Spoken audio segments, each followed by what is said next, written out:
I hope they don't cut it down. It's got a landmark around here.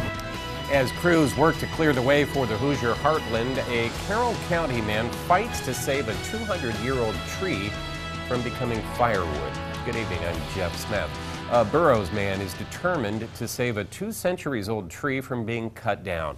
In tonight's top story, News Channel 18's Tiffany Dismore was there as Kirk Brown parked his tractor next to the tree in an effort to keep crews from cutting it down. Tiffany?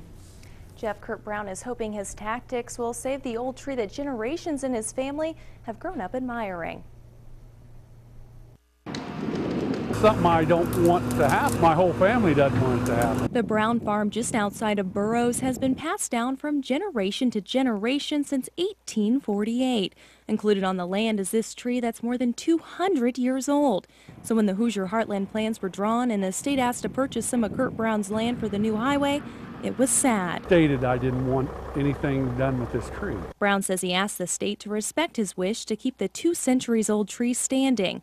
But the Indiana Department of Transportation has ordered the tree to be removed. I parked my tractor on my property. Now Brown is protecting his roots. He and his neighbors across the road, whose own trees are being cut down, are hoping the tractor keeps crews from doing their job. An old tree. Now, it's probably been there as long as this town. Brown says these stakes in his field mark the edge of the Hoosier Heartland.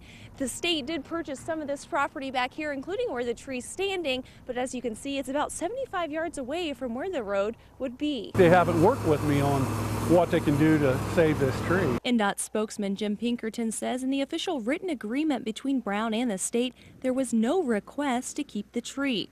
He says it is essential for the tree to be uprooted. Part of the problem is that the utilities in that area are going to need to be relocated as well. And that tree is in the way of where the utilities are going to need to be relocated. For Brown and his neighbors, it's hard to accept. We just look at it like it's part of our grandparents or my great uncle and all of my family around here that lived here, even in this house. It was there then, you know, and it meant a lot to them.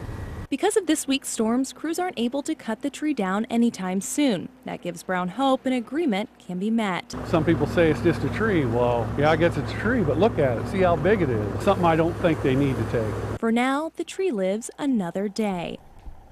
No date has been rescheduled to chop the tree down yet.